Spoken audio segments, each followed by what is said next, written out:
Fitzy and Whipper with Kate Ritchie podcast.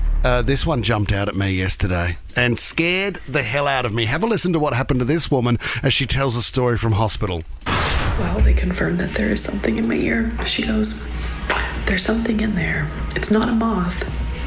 Wonderful. She adds that it's curled up back there. So now I'm waiting for the nurses to come back and flush my ear out. I am so embarrassed, first of all, because that's so gross and I'm a clean person. But I'm also like, it's an uneasy feeling. There's a bug in my ear. We're all done. It was a spider. It was alive. I threw up. I'm never sleeping again. I'm never sleeping again. A spider had crawled into her ear. She vomited as they pulled it out. Oh, man. Do you know what? I woke up this morning and there was a big cockroach on the wall. And I thought that could have easily crawled onto me in the middle of the night. That could have crawled into places it would not want to go. Yeah. This poor woman was obviously fast asleep and a spider has crawled into her ear. I said ear, which would be just a horrible moment to find something and wake up with something scratching on your eardrum. Yeah, because what would the sound of it be like? I'm guessing it's amplified if that little thing...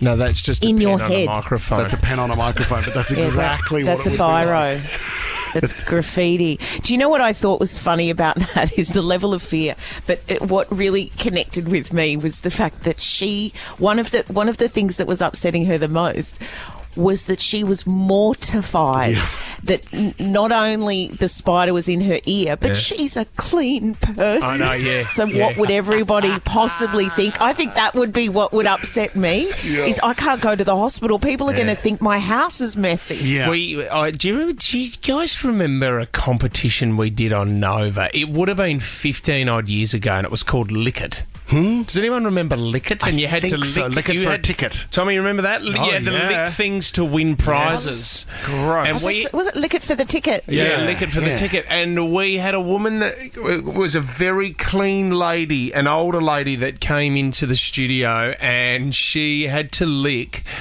a sponge that was found in the Nova kitchen. Oh. And it was an old sponge. And I have never seen a woman break down before. And it was great radio, but I'd never seen a woman that she couldn't even pick it up, let alone put her tongue on it. And did she lick it for the ticket? No, she didn't. And unfortunately, those Creed tickets went to somebody else. No. It was 15 years ago. She dodged a bullet. Oh, did she what? 13 24 10, love to know if you've woken up with something in your ear. What do you do and how do you get rid of it? Alyssa on the Central Coast. What's your story?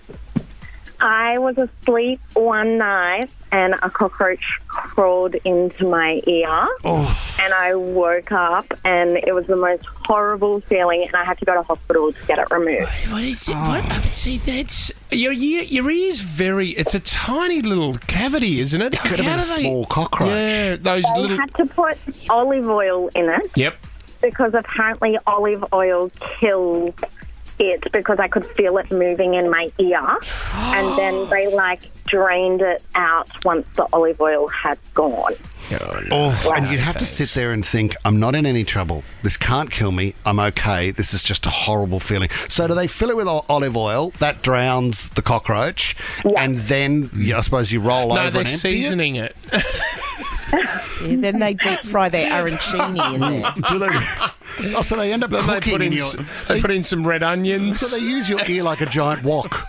Is that right? And then 10 people sit around your head and eat from your ear. Oh, my God. What tradition is that? Leanne in Liverpool. What happened to you, Leanne? It wasn't me. It was my dad. He had baby cockroaches in his ear, and we found it out because he couldn't get his hearing aid in properly. So he was squashing them in. Yes, and then he had a wicked sense of humour and said, mate, if it was in the other ear, they would have had a party. I wouldn't have been able to hear them. Oh, my God. It was disgusting. When his hearing aid connected as well, he would have heard, it would have been amplified. Everything would have been amplified. Just hearing. Wouldn't go in. Wouldn't go in at There all. were so many in there. That is just gross. If you were a cockroach, though, you see an ear, that's a lovely little hiding hole to go into. What a tunnel. Nice little hairy hole. Those little German cockroaches, they're the tiny ones that breed really quickly, Kate, and they Well, there's Oh, yeah, one there's minute hundreds of them in your kitchen. You can't get rid of them. Ruth, what happened to you? Oh, I'm on, right, am I? Yeah, you are, Ruth. You're live on the radio. Oh, rightio. Well, quite a few years ago, I was in my car park, actually going to a wedding, and I got hit in the head with something. I didn't know what it was. I was sort of ducking to the ground, going, oh, my God. Anyway, I sort of kept going, got in the car, and then I started to feel a flutter in my head. And so I rang my mum. She's a nurse. She goes, oh, you've got a bug in your ear. Get yourself to the emergency. So I took myself there anyway. And true, like everyone else said, they pop the olive oil in and you can hit, like, it's sort of fluttering out, slowly dying in your head or ear, wherever it is. I have no idea. Yeah. And then when they actually pulled it out, it was a moth the size of my hand. Honestly, my palm. I just don't know how it would fit in my ear. It was disgusting. How the hell did it get in there? It flew into your ear. I don't know. I reckon flying around and then it put its wings in and went, that looks like a nice spot to go. And I keep my ears clean. Like, what the hell? Yeah. Oh, Ruth, that is horrible. And it's flown out of your husband's wallet. You know what I mean? A couple of cobwebs too. It was before his time, don't worry. We have a bit of a laugh, don't we, Ruth? Hey, has anybody got a story? Would anyone have a story where you hear about where you get a spider bite, but it won't be a spider bite? The spider will have laid eggs in your body. You know those ones where you think, oh, I've got a boil on my leg, and then you cut it open and all these spiders crawl out of your leg. I think that's a horror movie. I don't think that's real life. No, that's true. 13, 24, 10. Kate, you know about that? I think that can actually happen. Yeah. And then they run down your leg and you're screaming. Don't think there has been one reported case of a spider impregnating someone's leg, and then they crawl out of there and go into your ear. And then you've got to get the olive oil out again. It's expensive olive oil, from Cobram, some really good stuff. Fitzy and Whipper with Kate Ritchie is a Nova podcast. For more great comedy shows like this, head to novapodcast.com.au.